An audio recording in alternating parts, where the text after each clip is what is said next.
What happens when water is exposed to EMF, or wireless radiation? Here's something you may not know. Water is conscious, and it responds vibrationally to whatever it is exposed to. At Omnia, we've done an experiment where we froze and photographed 3 samples of water. Water which was not exposed to EMF radiation, the baseline, looked like this. Water which was exposed to an EMF field, a 5G radiation field in fact, looked like this. And water which was exposed to EMF that is balanced by the Omnia radiation balancer looked like this. See the difference? Remember, your body is 70% water. And here's a special offer for the Journey to Truth crowd. Just enter the word truth in caps at the checkout for your 10% discount.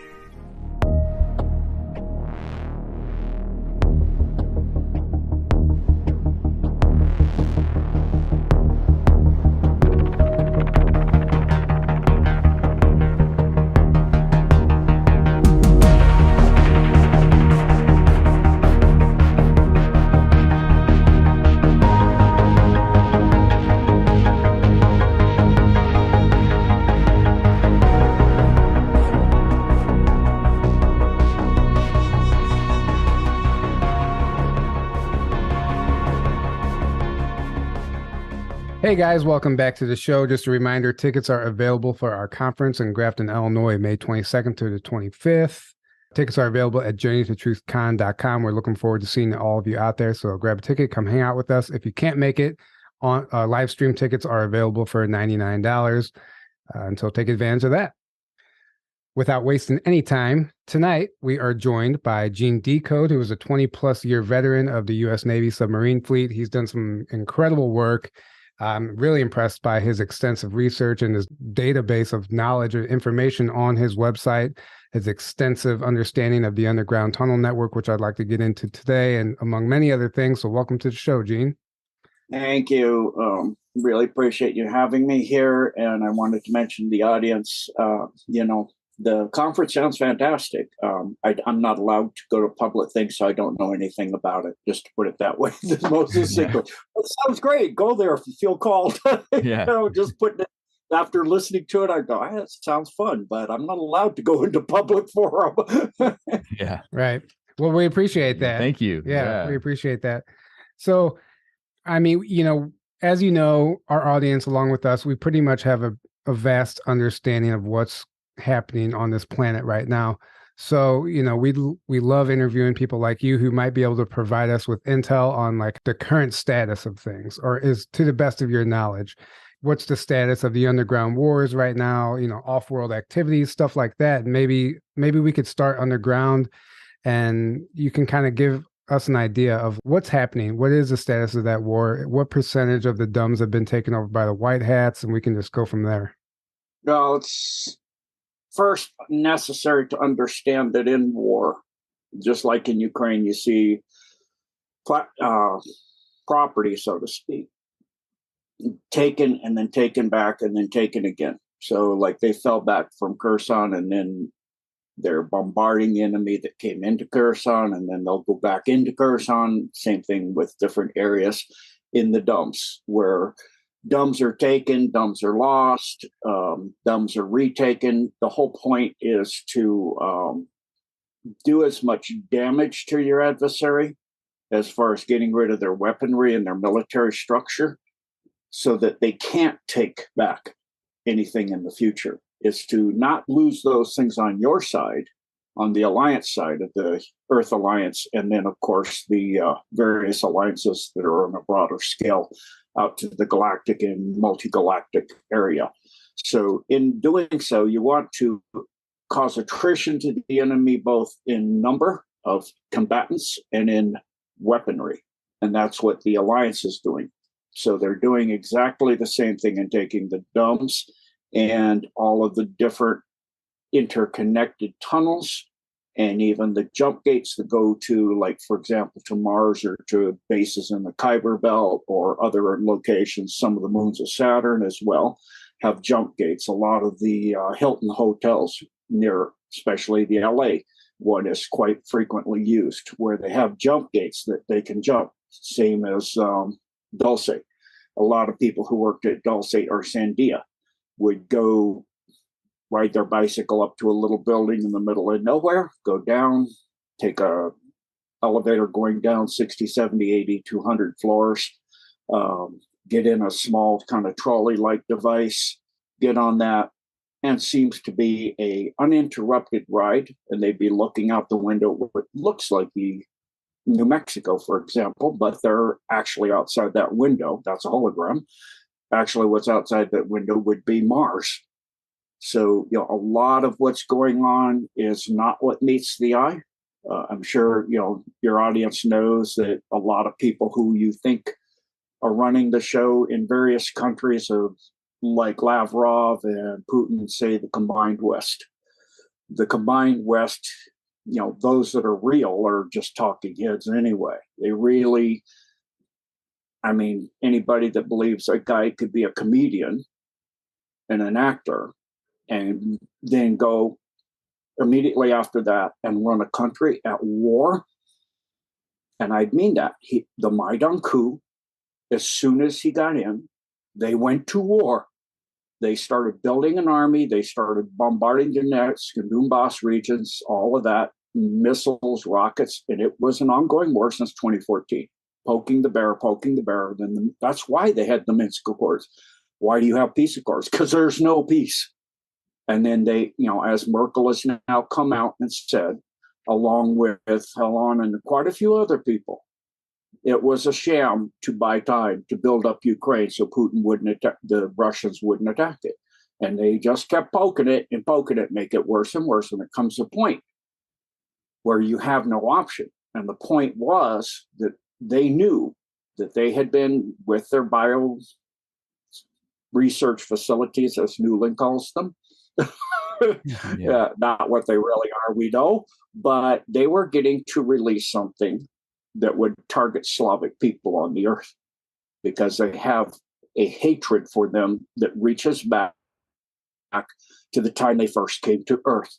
This group of negative non-terrestrials came into the Pontiac Steppes, as they call it. That's where they first landed and came down. And the people there fought them ferociously as they learned who and what they were about. And who and what they are about is conquest. But they do it through infiltration primarily. It's what Cliff High calls the name changers. They get in, take people's names, identities, everything, and totally mess you over, mess up your identity. They would go and use the Silk Road, go up to China and trade in that person's name. And then the person will go up there themselves and you owe us this and you rape these women and we're taking you up on charge, or these children, and you do what they do, the satanic stuff to their gods, Baal and Moloch and all that with the kids and all that. And you did this and we're going to kill you. And so this is why the Slavic people, they finally came into the time of the Tsars, said, you either adopt one of the three religions or we'll end you. And they supposedly did, but they just changed it into a black magic system that looked like that system. And so then they went and they thought they killed them, but they had already infiltrated all over the world. So that's what we're now looking in the combined West, a bunch of talking heads that are nothing but tools. And it's interesting too. I remember James Caspel sharing information about being on an assassination team, taking out one of the lower level Rothschilds. And he was involved in the mission, and they literally took this person out. And he said the following week he saw that person on the news, just showed, and he was only shared that to help people understand how quickly they can use a clone to replace this person, and their death will actually go completely unknown to the public. I wonder how many times that has happened with our public figures and talking heads, like you're mentioning. Yep. So normally what they do is they have a pod of clones for each important individual and their families and their tools, their talking heads. So if one gets eradicated, like the original, then they start putting up the clones. But they still have the problem with quantum entanglement, which leads to genetic fading. So, for example, the earlobes, if the earlobes are not attached on the original person and the original person dies, the clones will come to, over time, the earlobes will become more and more attached. The nose features and certain features that are difficult. In other words, they start to look more and more plastic. Eventually, by the time you get to where, if you're cloning clones, it's why the Zeta Reticuli came here, because they did that for thousands of years, thinking that every next model was an improvement over the previous model. We don't need to save the previous model because this new models are better, faster, stronger, smarter, a lot smarter, or more capable. Let's put it that way. I wouldn't always say their judgment of smarter is smarter. More technically savvy, yeah. Not necessarily more street smart, as we like to call it on Earth. So you look at that, you get genetic fading to where then you don't have the original. Well, at a point, and this has come with a certain person we believe is running our country, he's no longer a clone. He's a cyborg because you've replaced him too many times. You cloned him too many. You got too much genetic fading. He got to the point, as was quite evident, looked like somebody with dementia and Alzheimer's. He doesn't even know who's who or where he is.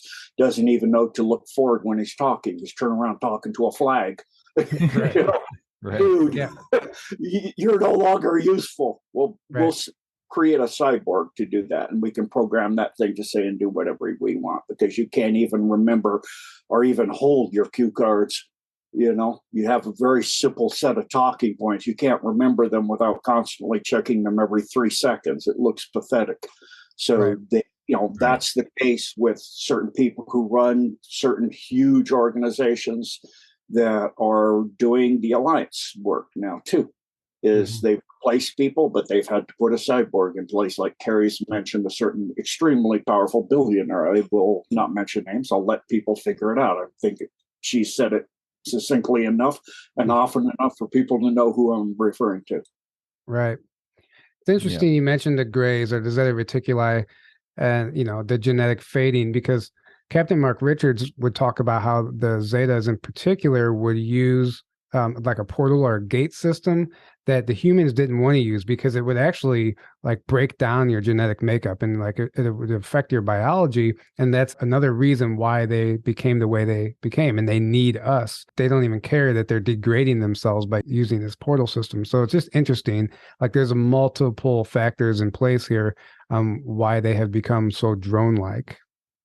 Yeah. So the first portal was actually built out by I think it's Orson Welles in California, the Trinitron, and they took that technology, and it turned out that it actually wasn't moving you between place A and place B. It was duplicating you at place B and eradicating you at place A. So you're automatically a clone, essentially. That's what he said. Yes. Actually, thank you for that. That's exactly what he said. You weren't actually transporting, you would die and like basically replicated on the other side. I think there's actually a outer limits where they would, there was I think a reptilian species that was responsible for overseeing it.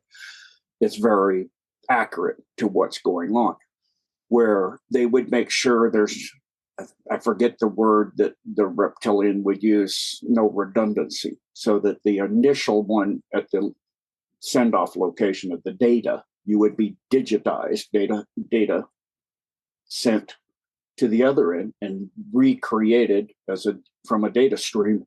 So it's just data streaming through quantum entanglement, what is known as the Zeno effect. So the Zeno effect would instantly relay you between point A and point B. You would instantly be at point B and materialize there. It would seem like you're being materialized. What's being materialized, the data stream is being materialized, like replicated in a replicator using a formula, so to speak, of this is what I want to eat.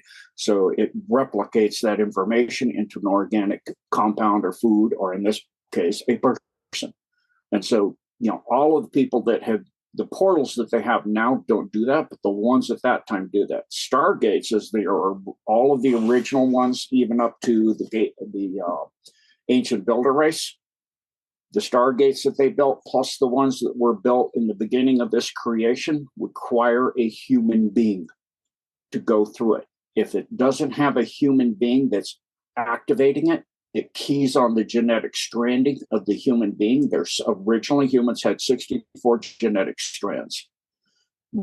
That's why you still have a remnant of that 64 amino acids in the DNA, which is like a ladder, a helix ladder with the information in between the two rungs. This is as simple as you can get. Because if you have one rung, and there's nothing to attach it to on the other side, you're only using 4 genetic carriers out of the 64. So part of what is indigo children, for example, is children that were born triple helix. And not only are they now have 200% more information, because now you have a third rung so you can attach to the first and second rung. So you have double what you initially had plus what you initially had, or 200% more. Not a 200% increase, but now you're 300% of the original. If we say from 0 we have 300%, that's 100%. Right. So you also now are using another 4 carriers. When you got up to 64, and it's a little complicated to understand because they're balls of 12. So, a lot of people understand that humans used to have 12 genetic strands. That's when they drop down density to 3rd density. At 4th density, you have 24, but that's 12, a ball of 12 around the original 12 that are interconnected to the inside ball, kind of like those old Chinese balls where they would amazingly carve ivory or jade where the balls would spin inside each other. But in this case, they can spin, but they're also interconnected. So you would have 4 balls, that's 48, with strings interconnecting of another total to make 64 total genetic strands. And each one of those 64 carriers and 32 pairs, plus the 64 strands, would code to a certain gate system. So, it's like you read in the Bible when they went into the fiery furnace and they're just walking around fine. But anybody else of the king's minions, because they're not human, will get smoked. They get turned into ash, or they come out extremely genetically scrambled. And so it requires a human, and they learn that. It's why in the big bloodlines, versus the black bloodlines, you have the white bloodlines, the black lines, and then the gray lines. There's 3 levels of power within the elite. You don't normally even hear the Orsinis, I believe, now are at the top for the gray pope and that stuff. And of course, that top's removed and replaced. But in that, they first 2 levels were created as mankind so that they could have beings that would mine gold for them, because they don't want to go crawling around in holes in the ground. And they tried to force humans to do it, and they wouldn't do it. And what the humans actually were able to repel I believe can't remember the race. It won't come to mind right now, but it's in the Alien Resource book where the humans fought back and won. And they repelled an invasion of 144,000 ships. All but one was destroyed, and they sent it tuck tail home, don't come back. And of course, they came back and infiltrated and kept doing what they do. But at the same time, they realized humans could not be forced, so they need to dumb humans down. So they started purposely working on getting the stranding, which was 12 at that time because it's Earth, down to where it is now, so that they could make a slave population. But in the meantime, they needed to get the gold, because their slave race of warriors that they had conquered one of the 2 star systems that orbits our sun. It's a trinary system. So you have Nemesis, which has Helion, Argoda, and Neberu. And those 3 outer worlds of the 7 planets in that system are inhabited by the Anunnaki. And they had a vast, long war with these tall, red-haired giant people with 6 fingers and toes, and enslaved them eventually, killed them off. And it was a nuclear war. So their planet was badly damaged. And how you recover from that is gold in the monatomic state. You take gold, and you need vast amounts for 3 planets. So they use vast amounts of gold, but those systems don't have the gold. Earth has the gold. So they came to Earth to get the gold. And that's the beginning of the Duns in actuality. They started creating these vast tunneling systems. That's why in Africa, in the diamond mines, if they find one of these shafts, it's going straight down, laser straight. And it was cut by what's called a maser, which is a microwave instead of a light amplification. And that's what man, my mind's at a blank for names. Guy down in Africa is showing all the huge buildings that are 12 feet tall, solid dolomite. I almost keep getting it. Not Michael Tellinger. Yeah. Yes, Michael Tellinger. Thank you. Came just as you started giving me the M, because my mind is alphabetical. So memory. So he shows all of these structures all over Africa, and they look like flowers with no doors, no windows. Well, if you open up a microwave and you look at what generates the microwaves, it's a little flower-like looking device that's very tiny. Imagine blowing that up to the size it is in Africa, and you have hundreds of thousands of these. You're talking something that can create a massive beam cut down straight into the earth and send the miners down there to find the veins, bring the gold up, put it back in the device, and now it goes and it dematerializes the gold and sends it up into the ships so they could take it every time Nibiru comes through. When it gets close, to minimize energy expenditure. They're all about minimizing expenditure and getting maximum outgo for your input. And I've heard... Yes, go ahead. I've heard that some of the properties of the gold found on Earth isn't found in gold that would be mined, let's say, from an asteroid. So they specifically need the gold from this planet for whatever reason. I don't know how true that is, but it would make sense. I mean, because gold is apparently abundant in the universe. So to need it strictly from Earth, you would have to have a specific reason. Well, that again ties to the stargates. Because again, if you're going to use a gate, you've got to have the human energy structure, the genetic stranding. Humans have been on Earth long enough that we're not indigenous here. This was originally a moon called Kingu that was a moon of Tiamat. And then they did what they always do. They blew the planet up, and the humans had moved by that time, had been told it was coming, had gone to Kingu, and Kingu got displaced into the orbit it is now.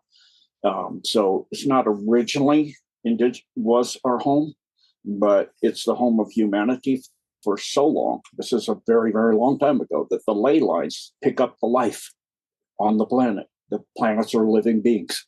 Mm-hmm. And as you become unified together, just like if you look at your mitochondria is free occurring in nature.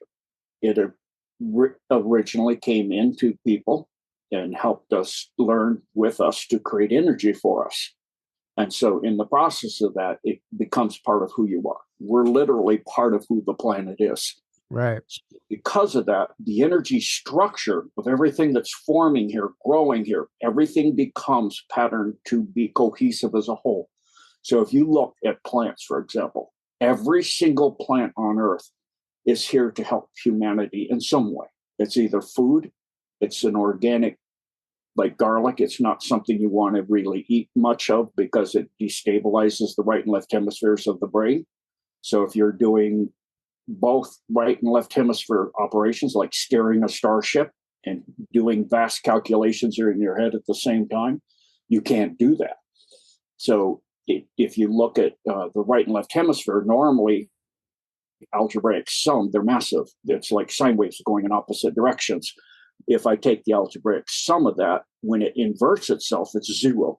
So that's what garlic does. It inverts the signal in your brain, destabilizes the right and left hemisphere. So, but if we take garlic, it's perfect for organic farming without pesticides. So everything on Earth eventually work together, learn to work together, just like all the organs and everything in your body, learn to work together. And then, they create systems that cause a parasitic situation where your body attacks itself. That's what they do. They're a death cult. So in Earth working together, gold is not something that is an inherent element. There are certain inherent elements. By that, I mean naturally occurring. Gold is something that transmutes from silicon. And as it transmutes, it takes on the energy of where it transmutes. And in that energy of where, here, on that specific exact location. So let's say it transmutes in an area like the Argos mine in Colorado, or in a mine in Africa, or in a mine in Israel. It's going to have that energy of Israel. That's why if you look at Thai gold, it's much orangey, more orange and reddish compared to gold coming out of the Argos mine in Colorado, for example. So you look at gold, how can the exact same element look different and have some different properties? Because it's taking on the energy of where it is precisely. Yeah. So the people that have lived in that area for thousands and millions of years, it's going to take on those energies. So the gold from Earth, because it's human energy primarily that's involved with everything on Earth, it has that energy. So you can use that to gate, to use the stargates. You use that gold. And that was a very long explanation, but it makes perfect sense, actually. That does make sense. So they need the Earth gold. Yeah, absolutely. They use the gates. And I've also heard, from my understanding, that like some of the gates over in Israel, Iran, Iraq, that area, they're actually shifting. They're constantly shifting. They're not stationary. And that would be why we constantly have a military presence over there to guard those gates, because they're always moving. They're never in one location for a long time. Have you ever heard that? Yeah, and that's due to the fact that they destabilized a lot of the chakras of the Earth. And there are teams that go and move the chakras now for the Alliance and move them and put them in a certain place. And then they're essentially mind wiped, so they don't even know where it happened, that they left it, where they put it. So no, but if the negatives get that person, they go into the person's mind and try to find where they put the location. They can't find it because the person themselves doesn't know. So a Stargate requires it to be tied to a chakra, just like you can actually become a Stargate yourself. You can learn, if you're human, to gate, to become a gate. It's what they call tesseracting. So you create what's called a trifold rip in space-time. And so doing, you can move through space and time because they're interrelated. Time doesn't really exist as we understand it. It's a location in space. That's why, the real estate term, everything is location, location, location. That's precisely correct. Everything is location, and location's a frequency. It's a quantum frequency location. Right. So, oh man, there's so many things I want to ask you about.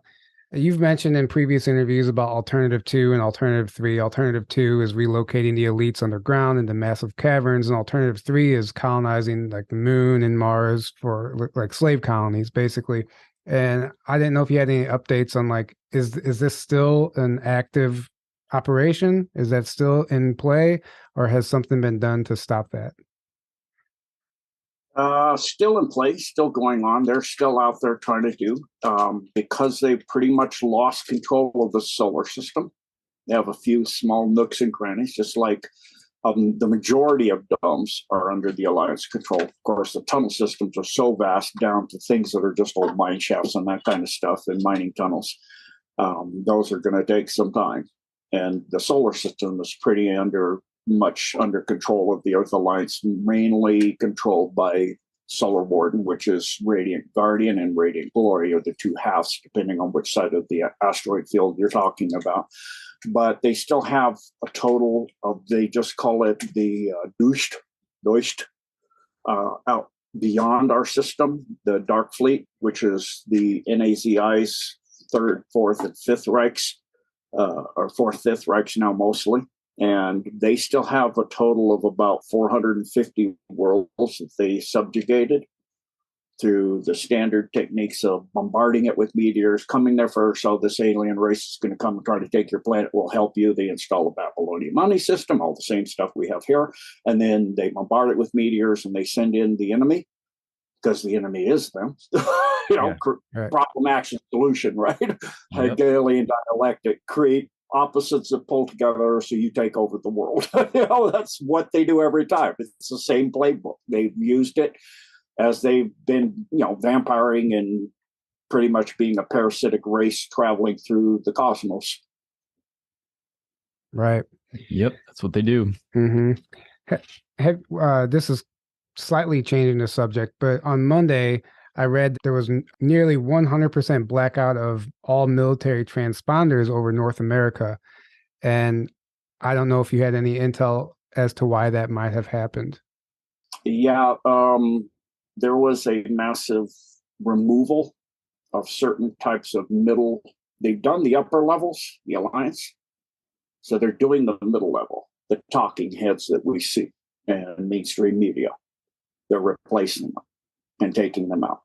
And those that won't play ball. And those that will play ball, if they deem that they're trustworthy enough, that they have enough leverage to keep that person in line, then they'll allow them to stay. And it's just like, Mosi said, somebody knock on the door, open the door, guns put right at your beneath your nose, because if I shoot the bullet through your head right there, it severs your spinal column, you're dead, and it pierces certain things that you can't live without. And you're being given an option to do certain things, or we'll remove you. And so those that they couldn't trust were getting too plentiful. Gitmo and Camp Century and other locations where they had them were full. So they had to, and there's quite a few besides those within the U.S., different domes and things they've taken that were full. And they need more room. So they remove them off world. And it's too cumbersome and too time consuming to gate them or portal them. So they just came down with massive craft, stealthed, and removed them from the planet. Well, that means a lot of craft going off, and too many to allow for it. You would run the risk of having an air disaster, at least one, of some major liner crashing into something it didn't see anything. It just crashed into the air. The air suddenly hit solid air. Right. No ship. So, they have to shut it down so that they could get all of these beings off to the various colonies. The high level one is the one on the edge of the backside of the moon. They get over an 18-year period, the moon shows 54% of its surface. So periodically they get a good view of the Earth. It's a transparent, high-grade aluminum steel kind of structure that's transparent. And then there's a few in moons of Jupiter and the Kuiper Belt, and then outside the system entirely. And high-level people, and not meaning necessarily human now, but things that came out of the Queen, for example, are taken to Andromeda. There's a planet that is where they hold tribunals for violations against crimes against humanity and against life, sentient life, that they have been meddling in ways that allows for the Alliance of Free Worlds and the Guardian Alliance, the Galactic Alliances all uphold a certain non-interference policy to a point. That means when that species becomes spacefaring and it becomes capable of a world government, but the other side has interfered to such an extent it's no longer possible, and certain crimes of a certain level and quantity have occurred, they're now allowed to interfere. And that has, the Council of 5 that became back to the Council of 7 and now is back to the Council of 9, petitioned to help humanity on Earth. And so now they are, starting with the domes. And initially they drained a lot of the oceans into the lower domes under the oceans, but they realized if they do that worldwide, the ocean levels will drop 100 feet. It dropped at 3 inches worldwide. I'm like, oh, this is not really a good idea. We can see they're still doing some of that with the constant flooding in DC of the Potomac through that mess. And then the Euphrates is almost empty. And then, of course, the Hoover Dam is way, way down. At least it was. I haven't checked lately to see where it is, but it was a way, way down. And the Euphrates is showing stuff, tunnels and all kinds of stuff being revealed. And so they had to, because of the vast amount in the dumps here and all the holding facilities, they had to remove them outside our solar system to the high level stuff and to tribunals in that planet in Andromeda. Wow. And yeah, the water is a really interesting component. And it seems like it's being drained, but it's also exposing so much, just stuff that's been hidden underwater, like ancient sites, dinosaur tracks, stuff like that. But Mother Nature herself is like showing us what's going on as well. And like the ice melting, and Antarctica is revealing things. And it's just really interesting. Like we're getting a new picture is being painted of what this planet really is or was. Yeah, the one of the reasons they have the climate, the Green New Deal kind of climate deal, is because if there's the global warming, quote, global warming, doesn't mean that certain areas are going to go insanely hot. It means the Earth will warm to what it used to be before they came and messed it up. It used to be tropical, pole to pole. It'll green out. You didn't have massive tracts of desert. That's why they promote the Pangea idea too, which massive tract of desert again, because you can't get rain all the way from the oceans into a continent that's all the continents assemble. All the continents did assemble, but not with ocean around them at all, because the oceans are only 170 million years old in the oldest place, which is off the coast of Asia. That means they weren't here 170 million years ago.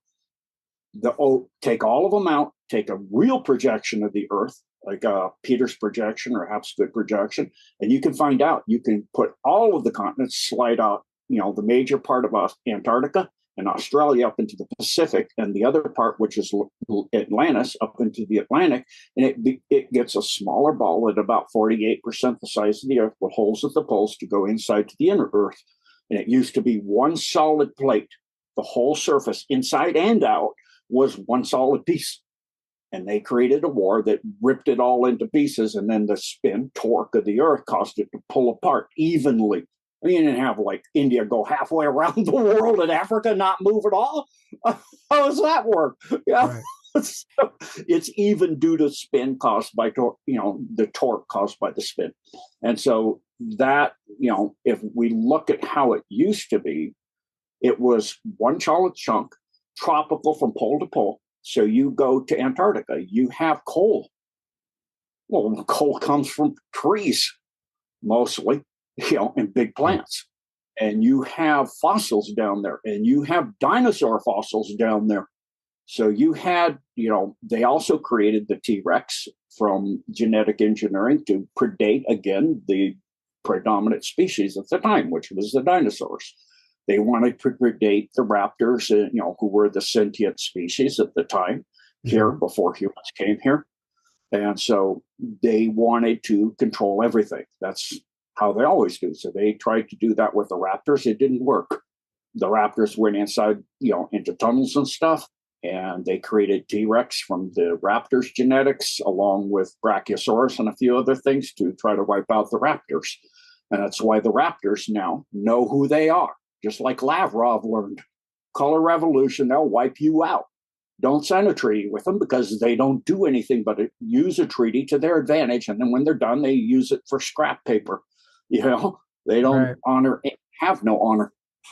According to Mark Richards, the Raptors claim that this is their planet. Now, obviously, I don't know how verifiable that is, and maybe that's what they think, but he tells a very similar story to the one you just told about the Raptors.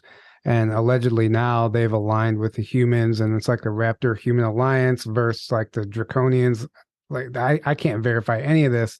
To me, it's all hearsay. I don't know. What are your thoughts on that? Yeah, the Raptors were originally, this was their planet. At that time, humans were on Tiamat. We got kicked off Tiamat because we knew they were going to blow the bejeebers out of the place. Before Tiamat, that's when we were 24 stranded, fourth density. Humans were on a planet called Tara, which is in Andromeda, which they blew to bejeebers and created a rip in space-time and pulled the fallen star systems in Andromeda into what is now known as the Milky Way. 650 billion years ago is when that occurred. Before that, before Tara, humans were originally on a planet that orbited the central sun of the entire universe. All the galaxies orbit a central sun, just like a giant solar system. The galaxies are like, if you put it that way, like little electrons orbiting the nucleus. They're clouds of planets, like an electron kind of is a cloud of material. And so that central star, the Sumerians call Shigra, and NASA calls Shigra. They spell it different. NASA calls it SGRA, Stellar Gravitational Radio Anomaly, which is how they found it. It's so massive. They found there was a massive gravity well causing all the galaxies to pivot around it. And they found it through infrared, X-rays, and ultraviolet. And so it originally had a massive planet called Urantia. It's where the term, the Urantia book term was taken from. And that was the original home and the original gate hub for all the stargates. And they blew that up too. That was the home for humanity at 7th density and above when we were 64 genetically stranded but non-corporeal. Where does Lyra fit into all this? Because a lot of people talk about we originally came from Lyra, but it sounds like it's actually way before that. Yeah. So when Urantia was destroyed, a large humanity was broken in contingents that escaped the destruction. A large contingent went to Lyra. Okay.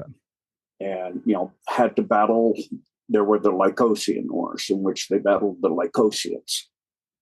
Michael was the main leader of that, and then later joined with Lucifer to overthrow the throne and take over the throne of Enlil, his mom. And so humans were involved in that mess too, in Lyra, and also in Robert's planet, and then in Wolf 379 and 357 and 364. So there's all these contingents of humans, kind of like turn nomadic because your home's destroyed. Right. Yeah. Yeah. I mean, we are true nomads. Earlier, you mentioned the Pope, and I was going to go back to the tunnels and what's under the Vatican, and has that been taken over by the White House? Taken over, but you're talking a vast project because you have to realize what's there. Besides the fact that dome is vast under there. You had a tunnel system that they thought just went to Jerusalem.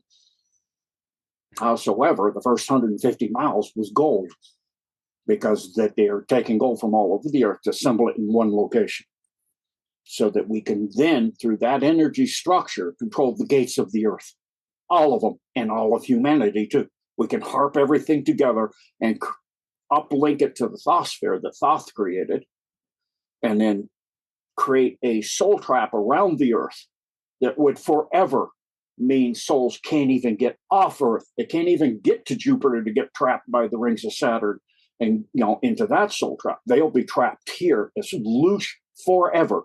That is the game plan of the negatives. They want to have an enslavement of humanity that is incomprehensible.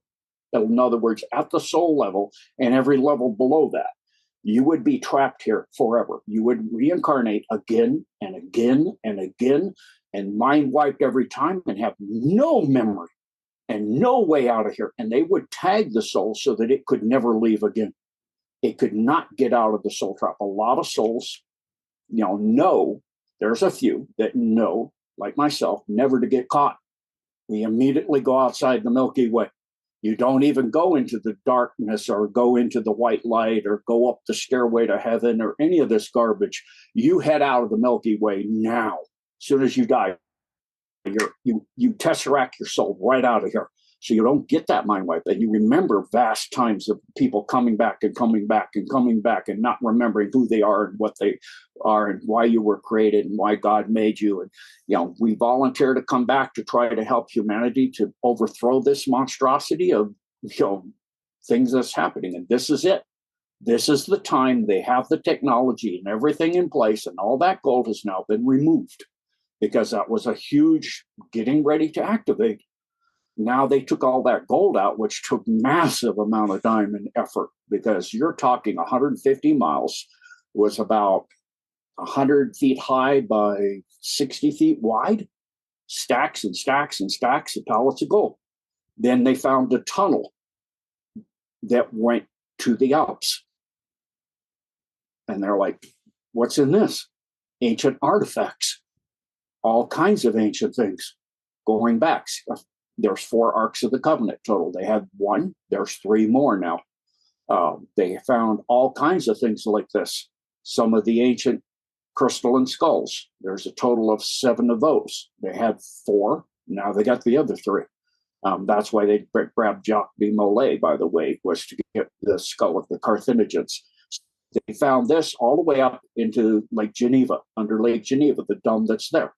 Okay, now they find that hidden portal, which was hologrammed portal and Stargate and tunnel connection. Now that goes to Sard. Now that goes to Ukraine. Halfway up, there's one going to Ukraine. Big surprise, because that's where they started here. Everything ties to Ukraine. Everything. That's why you see Biden, and Hunter, and the Hunter becoming the hunted and all that. It all ties together. Everything is tied together as a cohesive whole on both sides. Yeah. So, you got all of those artifacts, plus you have the entire library of Alexandria, the entire thing, which was all of the manuscripts from all over the world at the time were taken there, but they're not going to burn all that information. They hoard and love information because you can use information for control and power. Exactly. Plus, you got massive they haven't just been retrieving down crafts in 1947 and they got the Star Wars initiative completed. They've been retrieving down craft for 1 million years. So they've been going to where? The Vatican. You've got all of these craft. It's a massive, massive project to organize and collect and categorize. And again, another reason we're going to probably see what happened over the Americas, happen over that part of the world, because where are you going to put all that stuff? You don't want to keep all of it there because it's too much in one place. You don't want to keep, like the cabal did, all your eggs in one basket. Not wise. So you disperse it. Same thing why you don't all your criminals in one place. Prison riot. Disperse them. Spread them out. Yeah. Right. Yeah. I mean, the Vatican's always been a huge interest of mine, and I didn't realize it was that massive, but I'd like to think that something was being done and, some sort of white hat presence has taken over at least part of it. And I guess it's just going to be, all of this is ongoing until, who knows until when. But it's interesting. I saw the Pope the other day. There was like World Youth Day in Panama, and they had the logo for World Youth Day was basically looked like a serpent's head eating the cross. And somebody pointed this out. Well, I thought the serpent actually looked like a Q, a backwards Q. And then when you mirrored that image, it literally says Q plus. And I'm like, okay, so we know Q says no coincidences, think mirror. You mirror that image, the new logo for the World Youth Day from the Vatican, you mirror it and it says Q plus. Is that like a subtle way of telling us white hats have control of that? If you subscribe to the whole Q narrative, which a lot of people have a problem with, what are your thoughts on that? Yeah, so, having had a fairly high, not like incredibly high, but fairly high clearance when I was in the military, I do know Q clearance is real. There is such a thing as a Q clearance. It goes even beyond President eyes only, significantly higher than that. So Q plus is who we think it is, who it's been told to be. And that does exist, and that is symbolizing it. And they actually will use mirroring too. So sometimes they will use what we have and mirror it or turn it upside down. For example, the peace cross is not a peace cross. That's the rune of death. It's upside down. It's how it came into being by how you support a roof. You have a beam going up to the peak, and then you have 2 side structure beams coming to that to support the sides of the roof coming down. And then you put an arc, which is the strongest, structurally speaking, structure there is. And that is the beginning of the peace symbol, which means you're at peace because the roof is over your head and hail and snow and stuff doesn't come down on your head. It's peaceful. But if the roof is on your head, you're probably dead. And then it's upside down, that support structure, and it's now you're dead. So it's a rune of death. So they do this inversion all the time. So if you take the NWO, in what you just mentioned, we invert that, it means own you. That's what they say. So, if you look at the Q, what does that go back to in ancient times, and what word does it stand for in German? And that'll tell you who Q is. I'll just leave it with that, and what time we're in. It's really significant, because to understand it is real. I mean, yeah, it could be a CIA op. It could be. A lot of people think it was, because you would have to have that level, because you got pictures happening from Air Force One when Trump was in Air Force One. So it's got to be some special service or CIA types, or it is who they say they are. From my understanding, it is who they say they are, and then some. And it goes back to what's called the plan, which was originally a 3-inch binder created by Nikola Tesla, von de Graaff, Howard Hughes, and the Trump brothers to end this before they take the Earth entirely. It was because of Howard Hughes that he found out and realized what they were really up to and what they were really doing. And so he invested everything he had, and he became reclusive. And he invested everything he had into the technologies that Tesla had time travel at that time, and von de Graaff. And then he got the Trump brothers, and Trump is significantly beyond what most people can understand. The whole Trump family actually is. So his IQ is significant. Yeah, way beyond. And that's always been my feeling. There's something so much more to that operation and the Trumps and everything. And when you really do apply time travel to this operation, it's the only way they could have actually had the balls to pull it off. You would have to have access to some sort of technology like that. It's a timeline war. Time travel is involved, and time travel is essentially being used to save the world. Right. Yep. And on my website, genedecode.org, I do have the plan, time travel, and the plan to save the world, going into John Titor and Baron von Trump and the time travel and the plan and all of this. And it's because they are allowed to do it, because the other side had been doing it for a very long time. They've been using ancient technologies and time travel to create the timelines we're on. These didn't originally exist. For example, they truncated Tartaria timeline into this, where you have a lot of buildings that came here and people, big, huge, tall people here, because that's a different timeline, a different humanity. Then you have where they've gone back and assassinated. Initially, they sent an assassin to go back and get rid of somebody who would be, disrupting their plan, who would become president and disrupt their plan. And they came back, and the person still was alive. And they go, "You missed them. You got the wrong person." So they went back and killed the person's grandfather before that person had a son to have the, and he said, "Nope, you missed him again." So they went back again and burned the body this time and brought the ashes back and genetically typed a little bit of the genetic material they brought back. "No, this is him." "No, still didn't get him." It was von Neumann that came and figured out the timeline manifolds exist in manifolds of 8 lines. So you have to do it a total of 8 times. You don't eradicate the timeline. You create a new bundle, and you move yourself onto that bundle that you create by creating a line where that person doesn't exist at all. You get rid of every possible rendition on that manifold. You create a brand new manifold. You can't get rid of anything, because only who created it can get rid of it. In other words, the one being that's creating everything. And that's why people think, a lot of people think I'm pretty much insane, especially 30 years ago. They roll their eyes and walk away. "Dude, you're totally certifiable," because I've all my life seen Deva.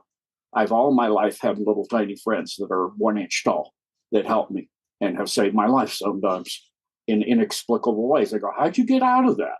You just disappeared." I go, "I was saved." Because I have friends. But there's only one original thinker, which means there's nothing that's fiction or science fiction or fantasy. It exists somewhere. All you can do is reiterate it or recombine it in new ways. And that's why they love humanity, because humanity is one of the few species that can actually do that, because we're connected to the Creator directly. And in that connection, we can now combine information together, come up with a new idea. That's why we're the best engineers. You look at the Mars colony, the technology there, that people, beings, different civilizations over 900 will come in and need their craft fixed, and they go, it's unfixable, we'll give you a new one. Okay, we don't want the newest one. We can't even figure out what that is anymore. How to run it. How do you even use the thing? It's too advanced. Give us one like Model A, the Model A of that, because it's too advanced. Humans can back engineer to the point where it's beyond what it originally was. Same thing you see with the tanks going on in Ukraine.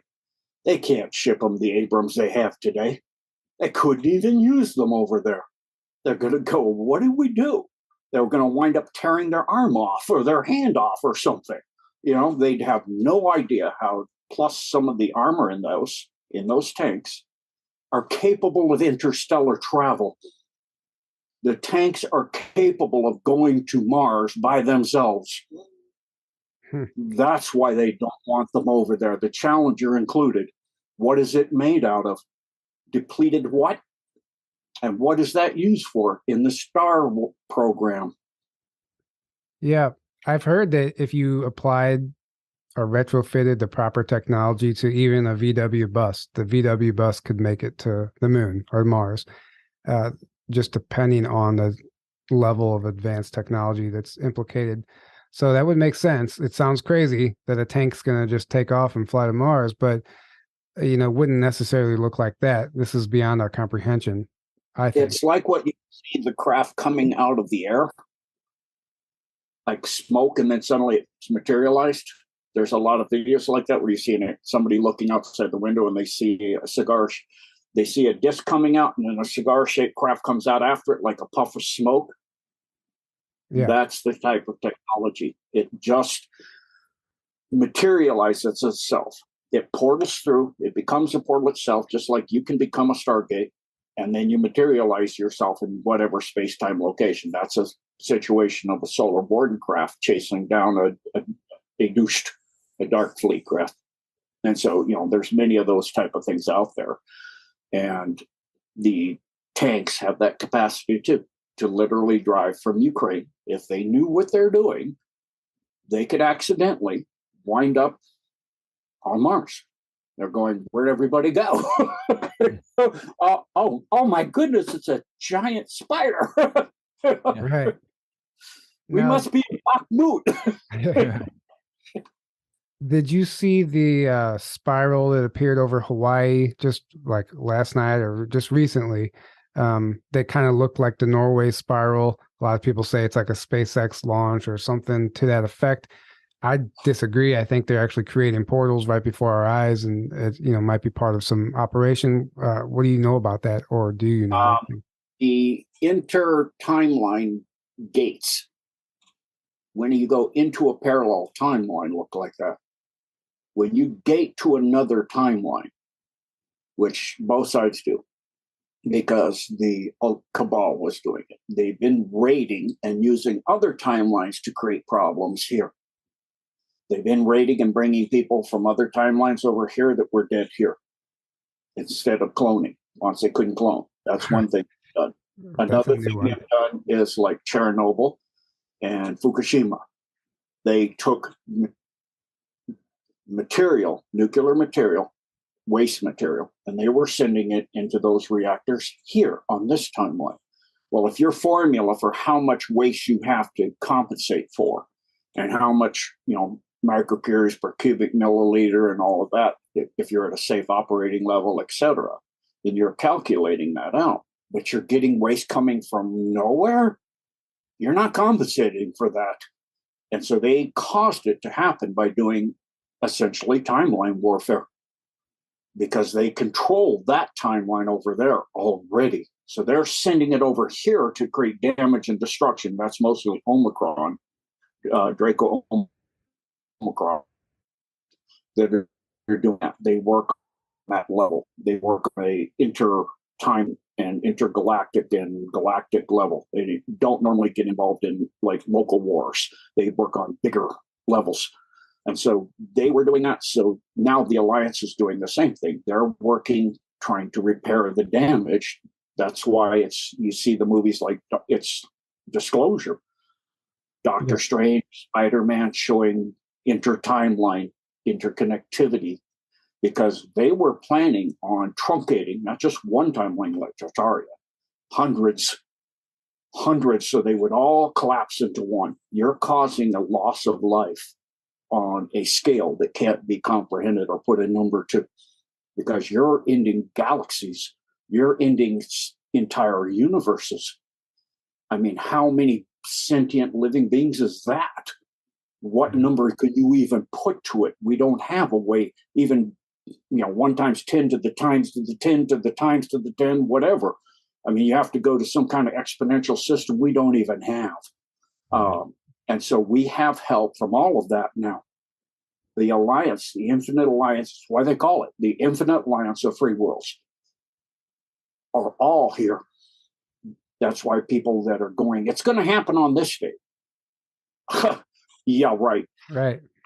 I may be able to tell you a month out because it's now set to fairly determinate values.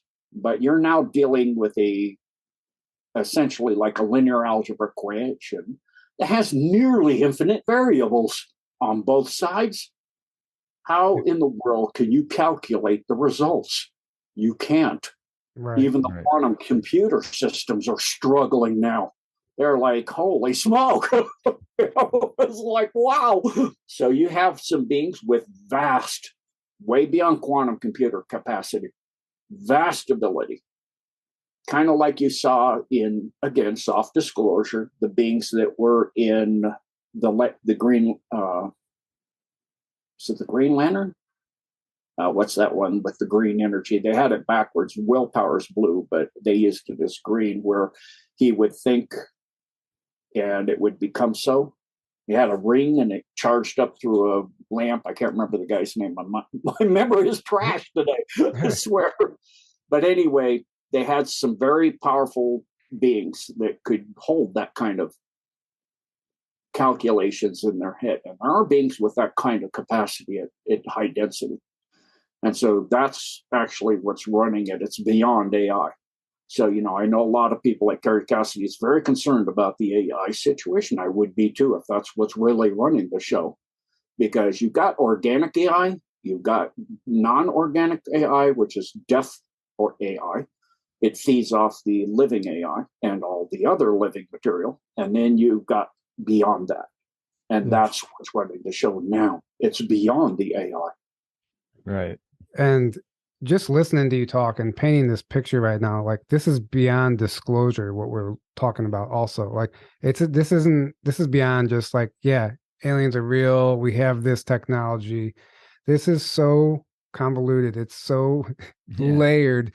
There's really like what are we hoping for here? Like, I understand this is a timeline war. We're not going to get some like, I don't think there's going to be like one overnight event that's going to change things. I think this is like a generational thing.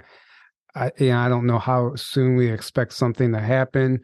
No, like you said, anyone who's putting a date out there, like obviously we've learned the hard way that none of the dates manifest into anything, or if something does happen on that date, it's unknown to the public. That's for sure. And going back to the idea of they don't even need to clone somebody, they could bring them over from another timeline. I had never even considered that concept before. So yeah, it's the end. There are some things you can fairly reliably put your finger on for the date and time frame. So across the entire Milky Way is a photon belt, and the Milky Way turns on its axis, and it has a certain angular velocity, and you have a certain time frame that your solar system will pass through that, and that'll have a certain effect on you physically in energy physics, in quantum energy physics, and that effect happens at a regular interval. I did that as a decode on the expanding hollow Earth, showing how the Earth has certain cyclic mass extinctions. They're based on half the rotation of the Milky Way. Precisely. Why? Because you pass through that belt every time. And it has a massive effect on how the planets are and at what density they are. And it jumps you density every time you go through. It causes your sun corona. The first thing it does is it causes the sun's corona. A sun is not the suns we see are not nuclear balls of energy. They're plasma balls. A density level of ignition, and we see what we call a sun. Well, you go into a suppression field of a photon belt that's massively dense. It'll cause the magnetic field that's holding that in place to collapse to the core of the sun. And then the sun will go out for that time frame you're in there. And then when you come out, it'll burst. Well, when it's in that core, it's resonating, it's vibrating, and it's jumping octaves. In this case, it's going to jump 2 is what I've been told so far, that it's going to go from 3rd density to 5th. So when we come out, that corona bursts off, the sun bursts into light, and then the corona bursts off, what's called a coronal mass emission. And that's what causes what, many, different religions, Christianity calls it the rapture, the phosphorite, go back to Zoroaster, it's pretty much in every religion, So when that hits a planet, that means everything either resonates with that and jumps to that vibrational level, or it's wiped out. It's literally, reabsorbed and redistributed like a blast wave. So you have an option at that point. So that's pretty much set to when that's happening, unless, I'm not saying it's impossible, you stop the orbit of the Milky Way or you change it. Really? Yeah. So some sort of solar event is imminent? Okay. And that's what's causing what is called global climate change. It's what's driving it. Why is Neptune? Why is Mars? Why is Jupiter? I mean, is there massive human industry there? Right. No, not on every single rock. Every planet. Yeah. Right. Yeah. That's what David Wilcock used to always, he would show NASA's own data showing all the planets in the solar system are heating up and the storms are getting bigger. And he's like, so how can you explain? They want to tell you we're causing global warming, and then they want to tell you that's causing, and it's BS. It's happening in the whole solar system. Yep. Well, it's because of everything you just explained. Exactly. And that goes back to alternative 1, 2, and 3. What was alternative 1 and why? Alternative 1 was to pre-ionize the Earth's atmosphere. From what? From that they don't want the Great Awakening. They wanted to pre-ionize it and lock it down, because when you cause a jump from 3rd to 4th or 5th density, that happens at that level, with that level of power. You're going to cause the poles to split into a dipolar. They're trying to create a unipolar system. Remember that? Everything is one. What is the one they're trying to create? Service to self. That's negative. Where's the positive? It'll separate and go where? To 4th, 5th density positive. And that planet is already formed, because the sun has already gone to 4th and 5th density. It's already prepared itself. So is the Earth. So they're trying to lock down the surface of the Earth. So alternative 1 was to pre-ionize the Earth's atmosphere into 4th and 5th density negative. And part of that thosphere, connection to the thosphere with all that gold, is part of that too. And the harp and all of that is part of that too. To lock it in so that humanity, if they ascend, will ascend in service to self. They will not ascend in service to others. They will ascend negative. And that's the original whole thing. And they found out the first thing they tried to do was to pre-ionize the Earth's atmosphere in the way when they use the Eldridge on this timeline, and it was the Underwood on my original timeline. They used the Eldridge to go to 1987 from Philadelphia to Boston to find out how to detonate a nuclear device without turning the Earth into a star. A chain reaction was their fear. And they got the technology. Well, they said, well, could we instead, kind of sort of on purpose, do that? What if we were to set nuclear devices at key points where nobody would notice, though, and cause the Earth's atmosphere to pre-ionize.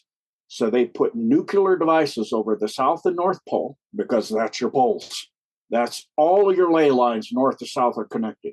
And then they did it over the outback in Australia, over the Amazon, over Siberia, in different locations, and they detonated them simultaneously.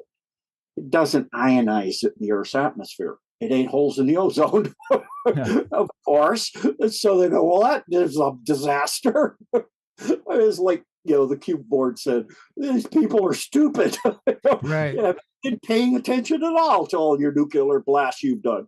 No, obviously not. So then they got the various space shuttles to drag 16-mile-long wire behind them.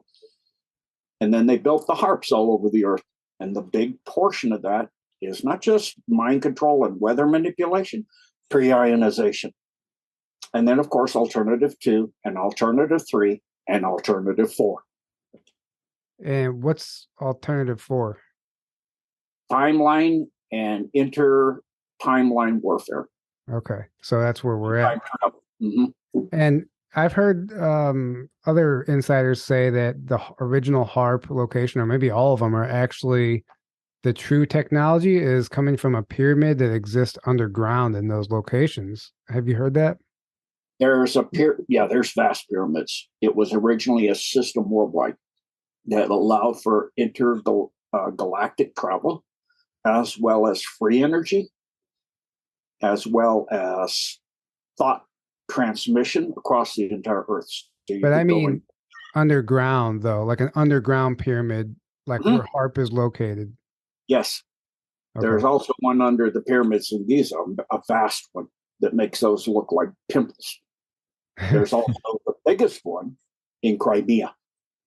That's in Ukraine? Yep. Why do you think they're so hard after Crimea? Why do you think they're Russia's got to give it back? Or we'll take Russia to pieces. Exactly. And then Malta is another hotspot over there. Apparently some of those ancient structures were, obviously built by ETs, but there's a lot more going on in Malta as well, which is very small. You also have the other biggest one is in China, in Xinjiang. Really? Mm-hmm. Now, how did the chemtrails come into play? How do they play into this? Are they trying to terraform the planet? Are they trying to block the effects of the sun? Is it all the above? Do they really still think they have a chance? Yeah, they never give up. Whether they have a chance or not, they won't stop. They will never give up. Because sometimes you can pull it out of the fire. It's like in martial arts. I've been to where I thought I was toast. I had both knees go dislocated. I was on the ground. The guy outweighed me by double. And I wound up inverting him into a trash can as I knocked him out, and crawled over to my car and reset my knees.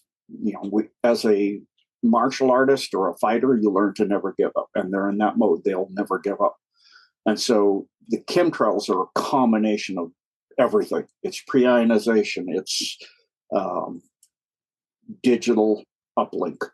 It's human-Borg genesis. It's AIing everything on Earth, plants and animals included. It's, genesing everything into AI, like a Borg world, where everything is connected to the virtual systems that control and run everything. Because people, human beings have been brought down to two strands to where they are very ethnocentric. They think they're the only sentient life. Get down to second answer, they think the Earth is flat and they're the only sentient life in all of creation, and creation's just a flat Earth. I mean, yeah. Oh, so my goodness. The flat earthers are actually living in 2D. Mm-hmm. They're living in 2D because they've been brought down to that. And I have sympathy and prayer for them and compassion. But, to be limited down to that. But if you look at the vastness of life, even on this planet, if you want to go into intelligence as the size of your brain and how many folds you have, porpoises make us look like a mouse.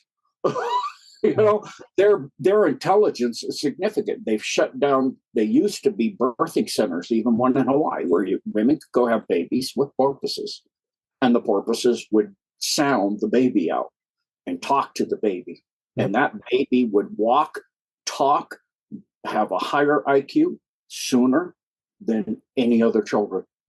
And minimal health defects. Yeah. Yeah.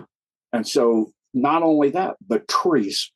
You get these ancient trees, and there's a thing called psyllium mycelium that's connected to all the roots everywhere. And they're literally sending sugars and neurotransmitters, sugars, down into this network that used to go all the way across the continent.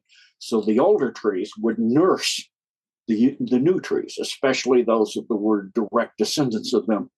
So you would have families of trees that would have and hold the energy of those areas. That's why culture is so important, because the trees would hold the culture. They would hold the area. They would hold and store some of the Akashic records. And the whales do the same thing. And the whales are vastly intelligent. Then you get insect populations. You get above a certain level of insects in like if you get an ant colony and the hill is 4 feet high, that is now a sentient being. That being has ability to think, to reason, to do military operations. If you've ever, I was a little destructive Dennis the Menace, and I used to try to burn him with my, magnifying glasses. And, I went into a big hill like that, and I was doing like I had advanced to flamethrowers with spray bottles, because I was raised by mankind. All of my family except one person in my dad's generation, was mankind, because human is recessive. And so I got raised into that mindset at first. It took me a while to get myself out of it. Mm-hmm. And one of them was a learning experience with an anthill. I got with my little flamethrowers, hairspray, and all of a sudden I felt biting. It was red ants behind on my back and my legs. And I looked, and I'm covered with ants, and they had done a pincher move like you see the Russians doing on Bakhmut right now, where they create a boiler, and they hid and trapped me. So I started running, jumped over that, and I could see them sending flanks out, cutting me off from the sidewalk. I'm like, they are doing military maneuvers telepathically linked. I mean, they can't be pheromones. They're 100 feet apart. And armies of them coming and maneuvering me and trying to route me back into the central core. And I'm like, holy smoke, I barely got out of there. I'm like, I'll never do that again. And then I realized what I'm torturing. I'm torturing something that's fighting for its life. And I'm trying to destroy their home. Same thing Russia's doing in Ukraine. You're trying to destroy them. What choice do they have? So I said, I'm not doing this anymore. I need to change how I do things here. I learned something. Some of us, you should be paying attention. There's a whole lot of sentient life out there that you're not looking. Trees talk to each other, literally. Mm-hmm. Get your third eye decalcified in your pineal and go out high up in altitude where it's very far from cities and learn and watch tree generate a ball of light and throw it into the tree 100 yards away. They're communicating. You're just not seeing it. Right. And so there's vast intelligence, and everything is interconnected. Well, and that is included. And we used to be part of that net. The Agarthans and all the inner earth, their inner ocean is still sentient and still alive and still communicating with all of the life on the inside of the world.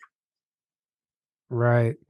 And that would explain the deforestation and all that. If they're destroying trees, they're destroying part of the Akashic records, and it has this ripple effect that's detrimental. Obviously, we know that. And I've heard another reason for the chemtrail, terraforming the planet, but make the atmosphere more suitable for the reptilians, I guess, because it's harder for them to exist here. You got to realize that even a tropical world is too warm for them. They come from a planet that's much cooler. Why they, came here during the Ice Age. It was an Ice Age when they came here. Why did they come here then? Comfortable. What do they want it to be? An Ice Age. What are they getting the carbon dioxide down to? Ice Age levels. They're getting it pre-industrial. How far pre-industrial? Ice Age pre-industrial. It's almost there. You eradicate plants, you eradicate everything. They came here, and that's why they also don't want to have the oceans drain too down, because with all that ice, you have 200 feet below the oceans, pyramids, all kinds of structures down there. Mm-hmm. Yeah, I mean, they're trying to block the sun. Obviously, we've seen that being pushed. But then somebody pointed it out to me. Notice how doctors, they don't really prescribe many vitamins, but doctors lately prescribe vitamin D over, like they're being pushed to prescribe vitamin D because they're trying to replace the sun with a pill. Yep. So, purposely me, I just do it myself. I've done it for 30 plus years. I go out and do my sun gazing at high noon. I worked up to it. Originally, I started at sunset. I do about an hour or so, but it powers you up. It keeps your pineal powerful and active, and strong. It makes you healthy. And the stuff in the chemtrails is also to AI you. And the AI doesn't particularly care for that. It doesn't like that kind of energy and that kind of, there's certain things the AI can't deal with. One is love and compassion and consideration and caring about each other. It can't deal with it. Humor is another one. That's why I try to laugh a lot, and have some humor, and have humor every day, something that makes you get a good deep belly laugh, and get out in nature and see the beauty and talk to a tree here and there, and talk to my dogs are all totally telepathic with me, literally. I mean, I can't even think to go and, I can't even spell it out or anything. If I think about, going to the park with them, my girl comes running in, bounding all over backwards like a deer, crawling. All right, we're going to go. They know. My dogs are the same way. Oh. They as soon as you have the thought, like you're going to go for a walk, they know. They pick up on it. It's crazy. Yeah. And they, there was a guy that tested this with dogs in the UK. He had people, the dog would get excited when the guy was at work, come and decided to come home. The dog would go to the door and sit and be all excited, staring at the door. Yeah. They go, well, maybe somehow the dog is hearing the guy has such incredible hearing. You heard the guy call for a cab or something. Right. So he tried all different kinds of ways to make it so the dog couldn't know. And the dog always knew whether he took a different vehicle or he walked or he rode a bike or, the dog always knew. Yeah. So, we used to all be that way before Babel. We're all telepathic because we didn't lie. With lies in your head, you have places you can't allow people to go. So you put up walls. Yep. Walls keep you in too. Right. Well, this has been absolutely fascinating, Gene. Yeah. Thank you so much for the wealth of knowledge and everything that you're providing for humanity right now. And can you please let our audience know how they can follow you? Oh, thank you so much. Appreciate that. So the primary website where I put all the decodes and things that myself and the Blessed for Service that are all over the world helping get out this truth and information and doing incredible decodes as well as on genedecode.org, just like you see there, .org. You can sign up at $7 a month or $77 a year for the deep dive section. And then if you don't want to use a credit card, you can send a postal to the postal post office box. There's a contribution there. You can mail it in and we can give you a coupon. And then we have a free website, blessedforservice.org, that is getting ready to be relaunched with hundreds of more documents. Hundreds. It'll be well over 700 documents when we get it completely uploaded. We have a ton of new information because me and the Blessed for Service, we never stop researching. If you stop learning, you start to die. So you need to constantly improve yourself in every way. That means learn to become more kind, more respectful, more considerate, more loving, more respectful to each other is the big thing. Because the AI can't deal with it. Why do you even, power, that's what you want, power over others. You don't want to help people. And that takes away from you. That adds to you infinitely. So spread the love. And thank you for having me here. And, you brought things out of me I've never shared in public before. So really appreciate, the different energy you bring to the table. Thank you. God bless. Yeah, thank you. This was incredible. And thank you guys for tuning in. We hope you enjoyed this. Go check out Gene's website. Go check out his information. I personally attest to it. It's incredible. It is a vast amount of information there.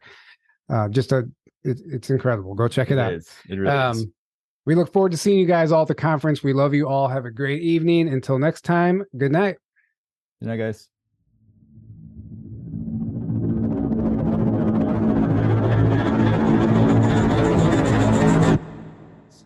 There was a CIA director named William Colby who in the 1980s said, "We'll know our disinformation campaigns are successful when everything the American people believe is fake." When we realize how powerful we are when we set our intentions and we realize that we aren't just this, we are just these multi-dimensional light beings, and time is an illusion, and everything's a perception. Then you can go forward and backwards and embody it and just pop out and go and do this work. We can do amazing things when we set the right intentions to do it. And I said, this is us on this plane. That's what this is. We're going to the moon. And he said, this thing is a lot older than you think it is. And we've been going to the moon a long time. But I wrote on it, I knew that we went to the moon. And so I always knew there was a base on the moon from a young age. And our DNA is a complex recording system of the history of the entire universe, the history, of everything, that not just this timeline that we know, but multiple timelines of reality. There are a total of 9 different categories of planets in the universe. We people on Earth, we are living on a category 1 planet, like elementary school students. And the Theobans, they are living on a category 9 planet, like college professors. So they have been really guiding us throughout history. Teokum let us know that this facility under the Sandia Mountain is considered an information station for interstellar travelers coming to the planet. They tell us that their facility was retrofitted into the ancient tunnel system that already existed. And as far as the bending the space-time continuum, I've had something like that happen. And what seemed like about a 5-minute encounter has been 4.5 hours of missing time. And I was completely conscious. And when you're dealing with a type 3, type 4, type 5 civilizations that can work with the different coexisting timelines, all bets are off, man. Every time we have Bigfoot activity out there, we're having ETs and orbs and stuff like that. We have a lot of this stuff documented. As a matter of fact, I'm a member of 3 different teams, and I work with people from all over the country out in the field. And we actually have documented a portal, something that we consider to be a portal opening. And we sent 2 of our team members inside of it. And it disappeared and then came back out. I would suggest that we take it one step further and say humanity has never known who we are. We've always been in the thought control matrix. And one step further, perhaps we could say that we're in a consciously controlled state of hypnosis. In other words, are the thought control matrix creators constantly bombarding us with frequencies that keep us from being telepathic, that keep us from remembering who we are? And the thought control matrix was set up, and we have never known our potential, our power, our beauty, our incredible connection. It makes no sense at all. There is no reason for it other than the programming that we've received for generations, because it's all about order. It's all about listen to your elders, listen to the teachers, listen to the adults, listen. And what that does is it dims the light of the child, and it makes them feel like they don't have a voice. And why that's designed that way by the dark side, and that's in the system, is so that they grow up and they just listen to, and they do what they're told, and they're good little boys and good little girls, and they lose their sense of self. They lose their north, their true north. Yeah. So many adults are walking around in this world, they don't know who they are. So the planet itself is now beginning to split. It's beginning to divide again into a higher vibrational Earth and a lower vibrational Earth. And the race of man is dividing with it. and we're becoming less and less aware of one another. And over time, what will happen, and I don't know how long this will be, one world will have all higher vibrational beings on it, and the other one will all be third dimensional beings, and we will not perceive each other anymore.